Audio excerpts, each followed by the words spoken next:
McLeod's representing the stable. Sam, couldn't have been more impressive with Duke of Neworleans on debut. How's he been since? Yeah, he's been fine. He's not a horse that sets the world on fire track work, so he's just been ticking along since that last run. Had a couple of nice gallops, so he's ready to roll today. What do you do with a horse that bolts in by 8 lengths on a heavy track first up, knowing that in summer you're probably going to strike a dry track second up? Yeah, we don't really change what we do with other horses. You still got to keep the galloping up to them and the work. He's not a horse that needs a lot of work. He's very clean-winded. So, yeah, like I said, he's just had a couple of gallops by himself. And, yeah, hopefully he puts his good foot forward today and be hard to beat. Confidence levels? Yeah, I'm confident if he repeats what he did on debut that he'll be very hard to beat. Any word on Sayumi from the previous event? Yeah, a little bit disappointing. But, yeah, we might look at the end of the day and it might be quite a hard day to make ground up. So we'll have a look at it tomorrow and regroup. Best of luck. Thank you.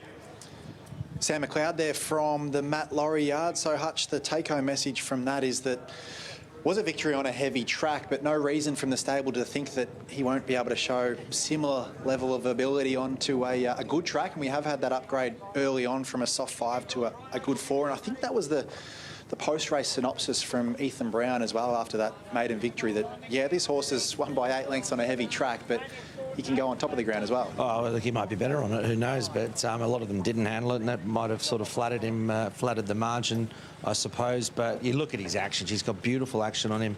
He looks like a really nice, exciting prospect, and sounding, listening to what Nick had to say, he's handled that occasion well, he's handled today well. So, yeah, let's hope he can run accordingly. He's in the betting. I mean, he's got out, he's low with the VOP, was $1.55, he's out to $1.80, and there's been good backing for Hell of a Bell. Horse that plenty of racing fans and punters are keen to see. It's our favourite Duke of Neworleans as we hand it up to Matt Hill. And the way it's playing again today, you need to be up there. Hell of a Bell coming forwards. Ranmard is currently rideless. Seb Silk and also Fiery Red. The final 2 or 3 as we reach starting time. $1.90 Duke of Neworleans. Will it answer another question as spectacularly as it did on debut? Ranmard goes up rideless.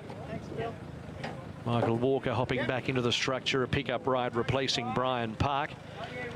Terrific fields for Flemington Saturday. They're well and truly out. The Chester Manifolds, the feature race on the program, a $140,000 race, but some terrific racing there over the weekend. Fiery Red goes up to complete the line. A field of 9 to go here in this third. The Clanbrook Racing set to go.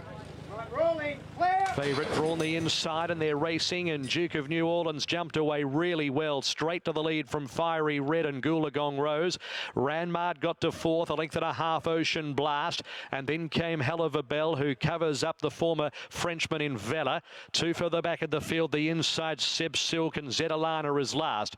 Duke of Neworleans the leader by about 3/4 of a length to Fiery Red, about 2.5 Goolagong Rose the outside of Ranmard. Further back is Ocean Blast off the back section from Vela, and then came Hell of a Bell, 2 lengths Zetalana. Seb Silk is last. Duke of Neworleans the front runner by a length and a quarter at an even speed from in second Fiery Red. Then came Ranmard from Goolagong Rose. Ocean Blast now hooking out 3 and 4 deep, pulling its way around the outside. Zetalana on the improve from Hell of a Bell. Vela second last, and at the end of the field Seb Silk. Duke of Neworleans comes around the turn at the 350. Brown hasn't flinched from Fiery Red, who's just about full bore. Duke of Neworleans on the inside, led by a neck Fiery Red, who's giving it a race. Goolagong Rose presents as well. Duke of Neworleans at the 150 needs to dig in here. Fiery Red's giving it a real race, and Goolagong Rose.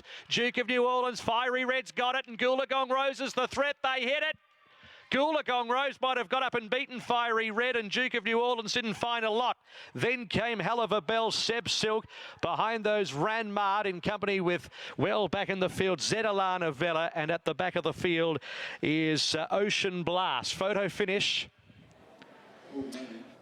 A photo to determine the outcome of race number 3, but to the naked eye, it looks as though Goolagong Rose, third up from a lengthy break. She's had some issues, this girl, going back to the early part of her career, and just gets the bob in on the line under Damien Thornton. Hutch, a great training performance from the McAvoys because she did spend a great deal of time on the sidelines and they've got her back into the winner's stall third up. Exactly. It was a night. She was a determined run. She really pinned the ears back and wanted to have a go late, didn't she?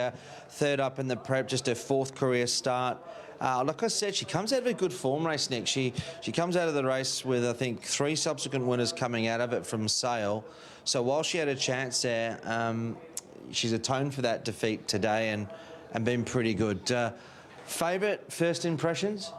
Look, I just thought maybe a touch flat, but I want to go back and have a look at the times. I thought he was still pretty brave to the line. I mean, they sort of looked to having covered at about the 150-metre mark. A different race for him today as well, wasn't it? Yeah, and he's only been beaten, what, half, 3/4 of a length. So I didn't think it was a bad run. Just obviously didn't meet the market expectations. But the winner's done a good job. Probably getting out the 1,300 metres has really helped. I thought Fiery Red was good, second up from a spell, coming off that heavy track performance last time out. Clearly much better suited on top of the ground. And Hell of a Bell, the money horse, runs 4th. Here's Calvin McAvoy. Calvin, it's a Wednesday at Sandown. It's not a stakes race, it's not a Group 1 race, but I reckon that's pretty satisfying given this girl spent such a long time on the sidelines. Yeah, no doubt, James. The owners have been extremely patient. We thank them, and she's always shown us a good amount of ability. And just early on in her career, she didn't have the soundness to get there, and she had a little bit of surgery quite a while back. But we're still learning about her. We obviously ran her over 9:55 first up this prep, and last start at Sale, Damien got off her and thought that she found the 1100 too sharp. So 1300 today, and beautiful ride. So it was very pleasing. She's clearly got plenty of upside as well. So